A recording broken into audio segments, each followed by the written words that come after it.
என் அன்பு சகோதர சகோதரிகளே, இந்த மாலை வேளையில் உங்களை யாவரையும் கர்த்தராகிய இயேசு கிறிஸ்து நாமத்தினாலே வாழ்த்துகின்றேன். இன்று நமக்கு எடுத்துக்கொள்ளப்பட்ட தலைப்பு சுவிசேஷம். இந்த சுவிசேஷம் நம் வாழ்க்கையிலே ஏன் முக்கியத்துவம் கொடுக்க வேண்டும், ஏன் அதை செய்ய வேண்டும் என்று தெரிந்து கொள்ள வேண்டும். இன்றைய கிறிஸ்தவர்கள் அனைவரும் அதை மறந்து இருக்கிறார்கள். காரணம், இன்றைக்கான சூழ்நிலையிலே அவர்களுக்கு அதை சிந்திக்கத்து கூட அந்த எண்ணங்கள் இல்லை. நாம் சபைக்கு செல்கிறோம், காணிக்கை செலுத்துகிறோம், தசம பாகம் செலுத்துகிறோம், எல்லா ஆக்டிவிட்டீஸிலும் கலந்து கொள்கிறோம் என்று சொல்லி கொண்டிருக்கிறார்கள். ஆனால் அது பரலோக ராஜ்யத்தினும் தேவனுடைய சித்தத்திற்கும் அது ஒத்துப்போவாத காரியம். காரணம் என்று சொன்னால் அது ஒரு ஐக்கியம். ஆனால் தேவனுடைய கட்டளையை நாம் மீறி நடந்து கொண்டிருக்கின்றோம். ஒருவன் சுவிசேஷத்தை அறிவிக்கவில்லை என்றால் அவனுக்கு ஐயோ என்ற வேத வசனம் சொல்லுகிறது. மத்தேயு 28:18-20 நாம் வாசிக்கின்ற போது, தேவன் பரலோகம் செல்வதற்கு முன்னால் தன்னுடைய சீடர்களுக்கு அவர் கொடுத்த கட்டளை என்னவென்று சொன்னால், இது கிரேட் கமிஷன். அவர் சொல்லுகிறார், நீங்கள் புறப்பட்டு போய் கர்த்தராகிய இயேசு கிறிஸ்து நாமத்தினாலே ஞானஸ்தானம் கொடுங்கள், சகலையும் சீடராக்குங்கள் என்று சொல்லியிருக்கிறார்.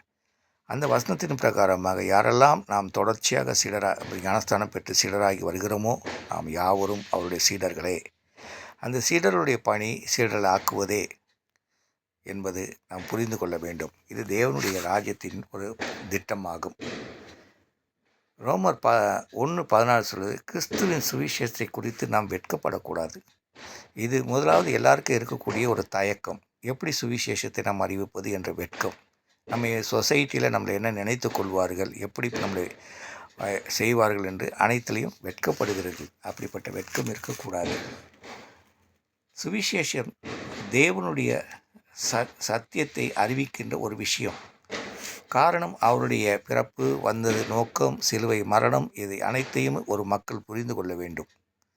நமக்கு பின்னால் ஒரு வாழ்க்கை இருக்கிறது. மரணத்துக்கு பின்னால் ஒரு வாழ்க்கை இருக்கிறது. அந்த வாழ்க்கைக்கு நாம் செல்ல வேண்டும் என்று சொன்னால், யோவான் 4:16 சொல்லுகிற பொழுது, அவரே வழியும் சத்தியும் ஜீவனமாக இருக்கிறார், அவரே இன்றி பரலோகத்தில் ஒருவனும் பிரவேசிக்க முடியாது என்று சொல்லியிருக்கிறார். ஆகையினால் ஆத்துமாக்கள் வீணாய் போவதை காட்டிலும் நமக்கு அதுக்கு ஆத்துமாக்களுக்கு முழுமையாக அந்த பலனை அடைய வேண்டும் என்று சொன்னால் நாம் சுவிசேஷத்தை அறிவிக்கிறதிலே நாம் மறந்து போய்விடக்கூடாது. அன்பு சகோதர சகோதரிகளை, அப்போஸ்தலர் 4:12 பார்க்கும்போது, அவரே என்று வேறொருவரையும் மூலமாக ரட்சிப்பு இந்த உலகத்திலே கிடைக்காது. மக்கள் இன்றைக்கு பல இடங்களிலே தன்னுடைய வேதனையை தெரிவித்து கொள்ள போய்கொண்டிருக்கிறார்கள். போக வேண்டிய இடத்துக்கெல்லாம் போகாமல் போகாத இடங்களுக்கெல்லாம் சென்று கொண்டிருக்கிறார்கள். இதனுடைய பலன் அவள் பாவத்தின் மேல் பாவம், பாவத்தின் மேல் பாவத்தின் மேல் சுமந்து கொண்டே சென்று கொண்டிருக்கிறார்கள். என் அன்பு சகோதர சகோதரி, இதற்கெல்லாம் பொறுப்பு யார்? நாம் தானே. நாம் சுவிசேஷத்தை அறிவிக்க தவறிவிட்டதனாலே இந்த ஆத்துமாக்கள் போய்கொண்டிருக்கிறது.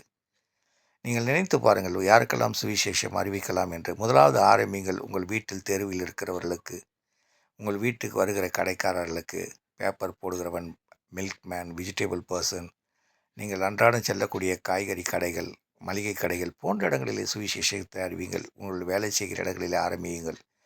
இப்படி ஆரம்பித்து உங்களுடைய சுவிசேஷத்தை இன்றைக்கு உங்கள் மீடியாக்கள் மூலமாக கூட நீங்கள், நான் சொல்வது போல் கூட நீங்கள் சொல்லி சுவிசேஷத்தை உங்கள் நண்பர்களிடம் அறிவிக்கலாமே.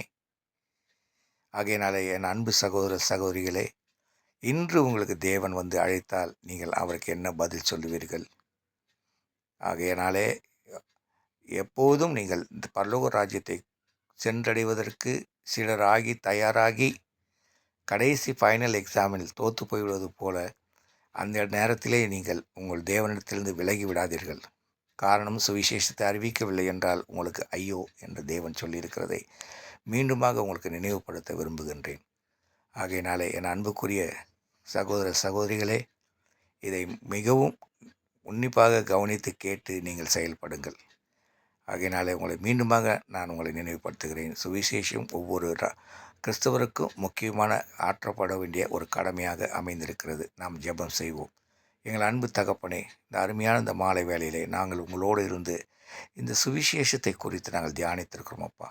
யாரெல்லாம் இதை கேட்டு மனம் ஒப்பு கொடுக்கிறார்களோ அவர்களை ஏற்றுக்கொண்டு அவர்கள் பரிசுத்த ஆவியானோடு இடைப்பட்டு அவளை வழிநடத்துவதற்கு போதுமான ஞானத்தை, சுவிசேஷ ஞானத்தை, வேத ஞானத்தையும் கிரியையின் பலனையும் கொடுத்து அவளை ஆசீர்வதிப்பீராகப்பா சாமி. அவர்கள் மூலியமாக போகின்ற வசனங்கள் மற்றொரு மனதிலே விதையாக அமைந்து 100, 30, 60 விளையும்படி செய்வீராகப்பா சாமி. நீ அழித்திற்கு போகின்ற காரியத்திற்காக நன்றி ஆண்டவரே. நாங்கள் வெறுமையாக்கி எங்களை தாழ்த்தி உங்கள் பாதத்திலே நாங்கள் ஒப்பு கொடுக்கிறோம் எங்கள் ஜீவன் உள்ள நல்ல பிதாவே.